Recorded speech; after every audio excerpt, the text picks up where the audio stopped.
Watiqa.ma, Hala Madania, Shikaya, Rokhas. Selon vous, quel est leur impact réel sur les citoyens et comment est-ce qu'elle facilite sans que le citoyen parte au bureau pour faire la demande. Vous souhaitez que Rabat devienne une ville intelligente par excellence? Le numérique a transformé la gestion urbaine de la ville de Rabat. Une autre plateforme que j'ai bien aimée, c'est Majalis.ma. Ah oui. Elle renforce le côté un petit peu démocratie participative. Le citoyen, c'est le cœur de la gestion locale. Quand on l'écoute, quand on voit sa réclamation, il faut satisfaire son besoin. Comment est-ce que cette numérisation améliore-t-elle l'expérience quotidienne du citoyen? Mesdames, Messieurs, bonjour et bienvenue dans ce nouvel épisode en exclusivité sur l'ODJ Média avec Madame Ouazzani, élue communale de Rabat. Madame Ouazzani, encore une fois, merci d'avoir accepté notre invitation. Aujourd'hui, nous parlons du numérique dans la gestion locale de Rabat. Vous souhaitez que Rabat devienne une ville intelligente par excellence. Concrètement, comment est-ce que le numérique peut-il aider au développement local? Je considère d'abord que la ville de Rabat est une ville intelligente parce que la ville de Rabat a reçu déjà le prix à Séoul qu'elle fait partie des villes intelligentes. Alors, en effet, le numérique a transformé la gestion urbaine de la ville de Rabat à travers des plateformes dont on va parler, comme Watiqa.ma, comme Hala Madania, comme Chefefia, Majalis.com, Rokhas. Il y a plusieurs plateformes qui approchent la mairie aux citoyens et ça facilite la transparence. Alors, justement, dans la gestion locale. Oui. Elle est là. Ma deuxième question, c'est par rapport à ces diverses plateformes. Vous en avez cité Watiqa.ma, Hala Madania, Shikaya, Rokhas.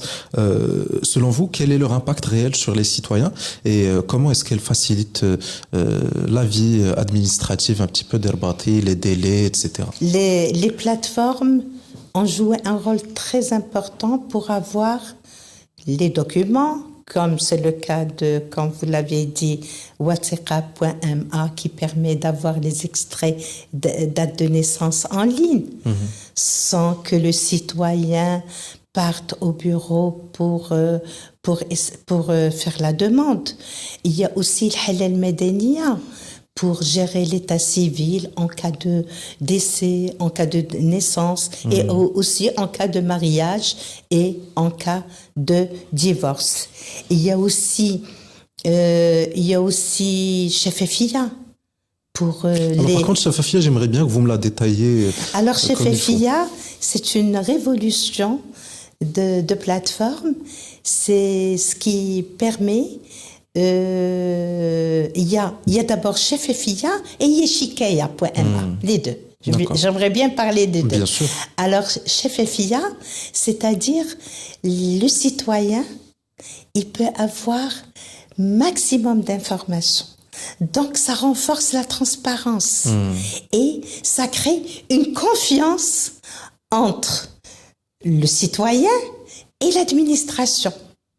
D'accord. Il n'a pas besoin de se déplacer au bureau pour demander telle ou telle information. C'est Chefefia, elle présente tout.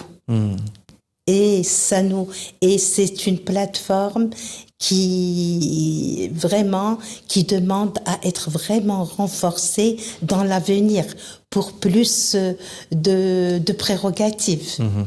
Il y a aussi Shikaya, Shikaya.ma.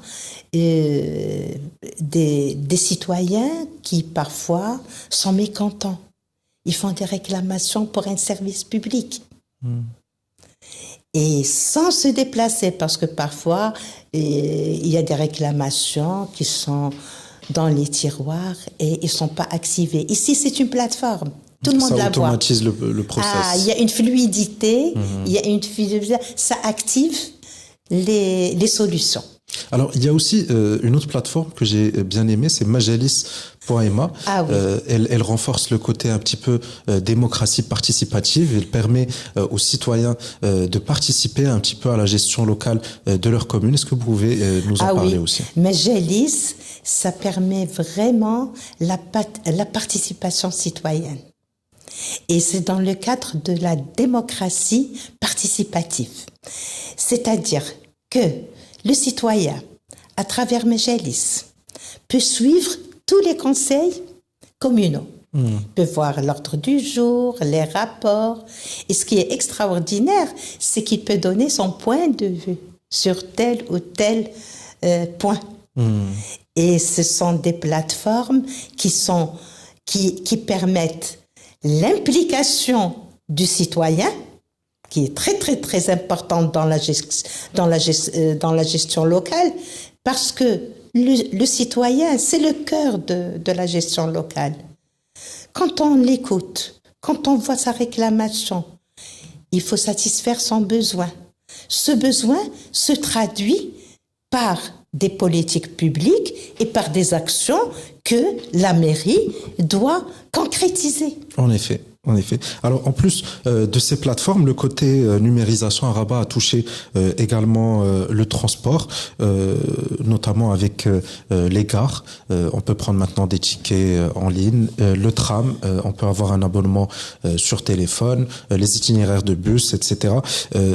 Comment est-ce que cette numérisation améliore-t-elle l'expérience quotidienne du citoyen?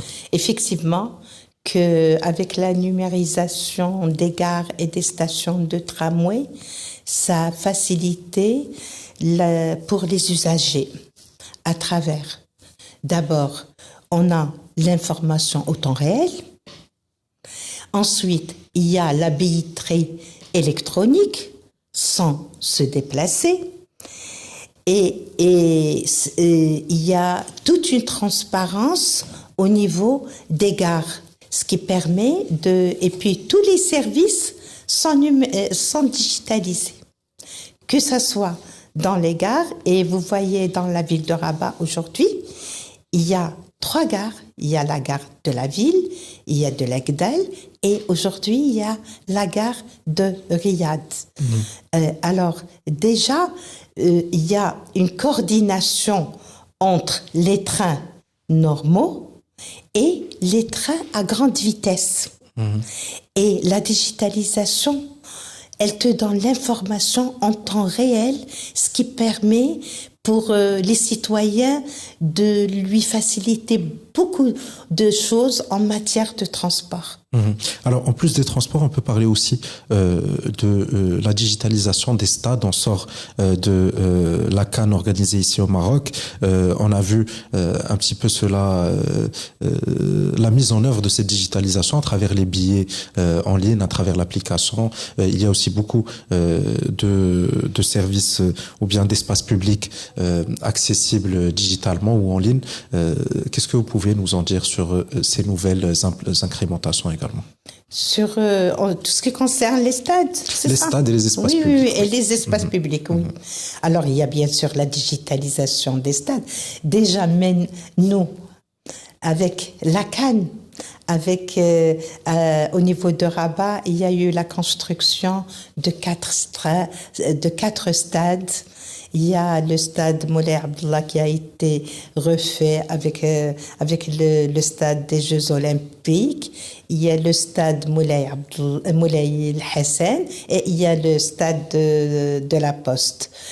Alors, ces stades sont digitalisés avec toutes les normes. Les dernières innovations. Les dernières normes en ce qui concerne l'accès électronique, en ce qui concerne les billets électroniques, en ce qui concerne le Wi-Fi à l'intérieur, direct, en ce qui concerne l'éclairage numérisé, automatique. Tout ça a beaucoup aidé. Donc, maintenant, ce que nous devons beaucoup travailler au niveau de Rabat, parce qu'il y a des stades et il y a les terrains de proximité qui sont très développée à Rabat à raison de 175 terrains de proximité, c'est de les digitaliser. Il y aura des stades pour les entraînements, pour des stades dans les quartiers, pour les jeunes, les digitaliser avec ces normes. C'est-à-dire avec beaucoup plus de pour le wifi, l'éclairage, l'organisation, l'information en temps réel. Pour l'organisation des matchs et tout. En effet. Parce qu'il faut toute une coordination le plus souvent avec des associations pour jouer et pour faire un match.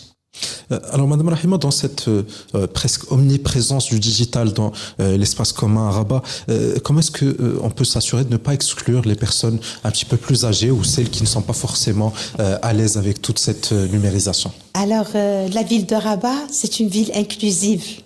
Donc, pour nous, l'exclusion n'existe pas. Donc, aujourd'hui, c'est vrai qu'il y a des personnes âgées, il y a des personnes qui ne maîtrisent pas du tout la technologie. Tout à fait. Il reste toujours les guichets physiques qui sont toujours là, présents. Et parce que les guichets, le plus souvent, c'est au niveau des arrondissements. C'est dans le cadre de la politique de la proximité. Parce qu'il y a la mairie qui chapeaute les 5 arrondissements qui s'occupent beaucoup de tout ce qui est proximité. Et aussi, il y a pas seulement les guichets physiques, même pour ces personnes qui ne maîtrisent pas, il y a des centres, il y a des cyber qui les accompagnent dans ce sens. D'accord. Alors, nous arrivons à notre dernière question pour ce 3e épisode. Madame Ouazzani, quelle est pour vous la prochaine étape de la Smart City ou la prochaine marche que Rabat a monter? Est-ce que ça serait l'intelligence artificielle, la gestion des données, les nouveaux services? Qu'est-ce qui arrive?